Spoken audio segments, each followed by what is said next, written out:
Article 370, ये नाम सुनते ही है ना, दिमाग में कश्मीर, सियासत और ना जाने कितनी ही कहानियां घूमने लगती हैं।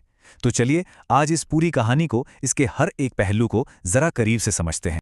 जरा सोचिए कि देश तो एक है पर नियम कानून दो हैं। तिरंगा एक है लेकिन उसके साथ साथ एक अलग झंडा भी फहराया जा रहा है। ये कोई कल्पना नहीं बल्कि 70 सालों तक कश्मीर की हकीकत थी, जिसे मुमकिन बनाया था आर्टिकल 370 ने। तो सवाल ये उठता है कि आखिर ये सब शुरू कैसे हुआ? कैसे एक ही देश में इस अलग सी व्यवस्था की नींव रखी गई? तो देखिए, कहानी शुरू होती है साल 1947 से। जब देश आज़ाद हुआ तो कश्मीर एक अजीब सी कश्मकश में था।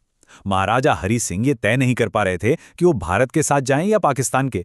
इसी उधेड़बुन में हालात बिगड़ने लगे और महाराजा ने भारत से मदद मांगी। कश्मीर भारत का हिस्सा बनने के लिए तो तैयार हो गया, लेकिन हाँ, एक शर्त पर। और वो शर्त थी एक स्पेशल स्टेटस, यानी कि एक विशेष दर्जा। बस इसी शर्त से जन्म हुआ आर्टिकल 370 का। अब ये स्पेशल स्टेटस, ये था क्या आखिर? देखिए, इसका सीधा सीधा मतलब था कि जम्मू कश्मीर को अपना अलग संविधान बनाने का हक होगा, उनका अपना अलग झंडा होगा और सिर्फ 3 मामलों को छोड़कर, डिफेंस, फॉरेन अफेयर्स और कम्युनिकेशन, बाकी सभी मामलों में वो अपने कानून खुद बना सकते थे। मतलब जम्मू कश्मीर का अपना अलग संविधान था, अपना अलग झंडा। भारत की संसद से पास हुए ज्यादातर कानून वहां सीधे सीधे लागू ही नहीं होते थे। और सबसे अहम बात कि बाहर का कोई भी इंसान वहां जमीन नहीं खरीद सकता था। सिर्फ वहां के परमानेंट रेजिडेंट्स को ही खास अधिकार मिले हुए थे। साफ शब्दों में कहें तो एक देश के अंदर ही जैसे एक अलग सिस्टम चल रहा था। लेकिन जैसे जैसे वक्त आगे बढ़ा, इस पर एक बहुत बड़ी बहस छिड़ गई। क्या ये कानून कश्मीर के लिए एक सुरक्षा कवच था या फिर देश की एकता में एक बहुत बड़ी रुकावट? इस पर ना हमेशा से 2 बिल्कुल अलग अलग सोच रही हैं। एक तरफ कश्मीर की रीजनल पॉलिटिकल पार्टीज और वहां के कई लोगों का मानना था कि यह आर्टिकल उनकी अनोखी पहचान, उनकी कश्मीरियत को बचाने के लिए बहुत जरूरी है। उनके लिए यह आर्टिकल भारत के साथ उनके रिश्ते की एक बुनियाद की तरह था। वहीं दूसरी तरफ देश की कई नेशनल पार्टीज और विचारकों को लगता था कि नहीं, ये आर्टिकल तो देश की एकता में सबसे बड़ी अड़चन है। उनका कहना था कि ये अलगाववाद को बढ़ावा देता है और राज्य में बाहर से होने वाले इन्वेस्टमेंट और विकास को रोकता है।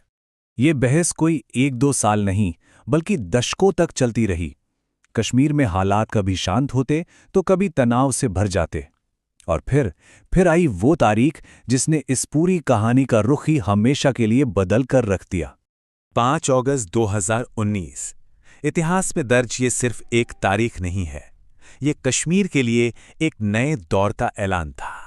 उस दिन भारत सरकार ने एक बहुत बड़ा और ऐतिहासिक फैसला लिया। आर्टिकल 370 को बेअसर कर दिया गया। इसके साथ ही जम्मू कश्मीर का वो विशेष दर्जा खत्म हो गया और राज्य को 2 अलग अलग केंद्र शासित प्रदेशों में बांट दिया गया, एक जम्मू कश्मीर और दूसरा लद्दाख।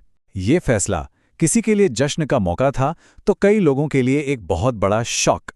इस फैसले के बाद कश्मीर की कहानी में एक नया अध्याय जुड़ा, एक ऐसा अध्याय जो अपने साथ नई उम्मीदें भी लाया और साथ में कुछ बड़ी चुनौतियां भी। इस फैसले के बाद की तस्वीर को देखें तो इसके 2 पहलू सामने आते हैं। एक तरफ विकास का वादा था, कई नए केंद्रीय कानून लागू हुए, बड़े बड़े डेवलपमेंट प्रोजेक्ट्स का ऐलान हुआ और इंफ्रास्ट्रक्चर को सुधारने की कोशिशें तेज हुईं। लेकिन दूसरी तरफ थी चुनौतियां। सिक्योरिटी के नाम पर बहुत सख्त पाबंदियां लगाई गईं, इंटरनेट लंबे समय तक बंद रहा और कई बड़े पॉलिटिकल लीडर्स को नज़रबंद किया गया, जिससे सियासी तनाव भी काफ़ी बढ़ गया। तो एक नए युग की शुरुआत तो हुई, पर यह शुरुआत अपने साथ कुछ बेहद जरूरी सवाल भी लेकर आई। एक बात तो बिल्कुल साफ है, इस एक फैसले ने न सिर्फ कश्मीर बल्कि पूरे भारत की कहानी को हमेशा के लिए बदल कर रख दिया है। और ये सवाल आज भी उतना ही अहम है, क्या आर्टिकल 370 का हटना कश्मीर के बेहतर भविष्य के लिए वाकई जरूरी था या नहीं? इसका जवाब शायद इस बात पर निर्भर करता है कि हम इस कहानी को किस नजरिए से देखते हैं।